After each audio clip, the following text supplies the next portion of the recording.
What if I told you there's a policy change coming in 2026 that's going to flip law school upside down, and almost nobody applying right now has even heard about it? I'm not talking about rankings or bar passage rates or admissions criteria. I'm talking about money, because starting in 2026, the federal government is putting a hard cap on how much you can borrow for law school. And this is not a small tweak. This is a direct hit to the business model every law school in America relies on to stay open. Right now, if a law school charges $85,000 a year, most students don't blink. Why? Because they know they can borrow it. Stafford loans, Grad PLUS loans, the government picks up the tab like a no-limit credit card. No hard caps, no credit check, no income verification. No one's asking whether the school's jobs outcomes justify the price. If the school says the cost of attendance is 90 grand, you can borrow 90 grand. If it's 300 grand over 3 years, you can borrow 300 grand. Because the money was always there, students took it. But that era is over. Starting July 1st, 2026, federal borrowing is capped at $50,000 per year total. And there's a $200,000 lifetime limit for all graduate borrowing combined. And Parent Plus loans are being phased out too. Translation, there's no more blank check. If your school costs $85,000 and you've only got $50,000 in federal loans, you now have a $35,000 gap every single year. And you can't just borrow your way out of it with federal money anymore. And this is not just a policy change, this is a market reset. Because when you cap borrowing, everything downstream changes. How schools price their programs, who can afford to attend, how much financial aid schools must give, who graduates debt-free, and which schools can even keep their doors open. So if you're applying in the next few years, you will live through this shift in real time. If you're a school built on the assumption that students can always cover the bill, you're in trouble. And this is not just a policy change, this is a turning point. And most applicants won't see it coming. Most schools will pretend nothing's happening. But the smart ones, the people paying attention, will see the reset happening right in front of them. For years, law school financing was simple. You took out Stafford loans, about $20,000 a year, then you filled the rest with unlimited Grad PLUS loans. And unlimited meant truly unlimited. The school sets the cost of attendance and the government covers it. Tuition, fees, housing, books, personal expenses. You would just sign, click submit, and the money appeared. And this was all frictionless, maybe too frictionless.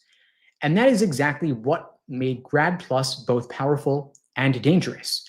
Because if you remove all barriers to borrowing, you also remove the incentive to think or question or compare value. And for years, nobody did. But now there's going to be a new rule starting next year. You can only borrow $50,000 per year in total. And you can only borrow $200,000 total across all of graduate school combined. And so if your program costs $90,000, there's a $40,000 shortfall every single year. Federal loans are not going to save you. Parent loans will not save you. And private loans, I'm going to get to that in a second.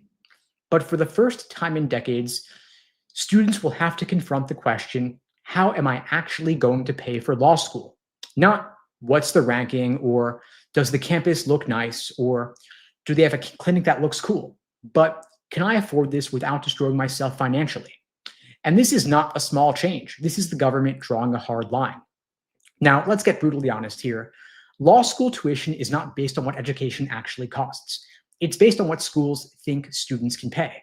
And for decades, what students can pay really meant whatever the federal government will lend them.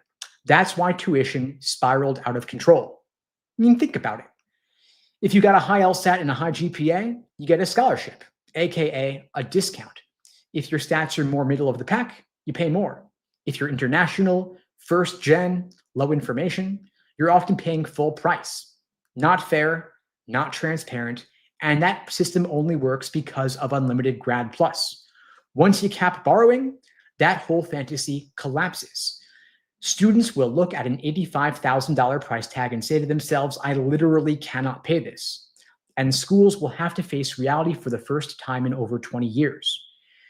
Now, most people assume loan caps hurt low-income first-gen or underrepresented students. But if you zoom out, it looks kind of like the opposite might be true.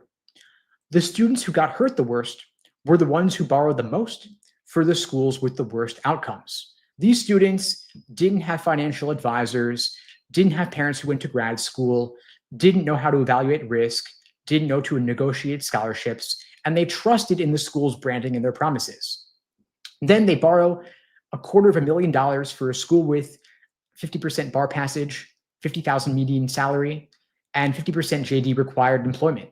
And that is catastrophic in terms of outcomes or ROI. And nobody warned them about it. Not the school, not the loan servicer, not the government, not the glossy marketing brochure. But capping loans stops that pipeline cold. It forces students to ask harder questions and forces schools to justify the price. That is not gatekeeping in my view, that is basic consumer protection. Now let's talk about the schools that are going to feel the pressure most. Private schools with huge tuition and tiny endowments, lower ranked schools with weak outcomes, and schools that relied on unlimited loans to fill seats, as well as schools with high need applicant pools. These schools have been playing a dangerous game. They admit anybody who says yes, and then they let the government pay the bill. That model is now dead. Once Grad PLUS disappears next year, the costs become real, yield for schools becomes unpredictable, aid budgets explode, enrollment drops, reputation drops, bar passage drops, and job placement drops.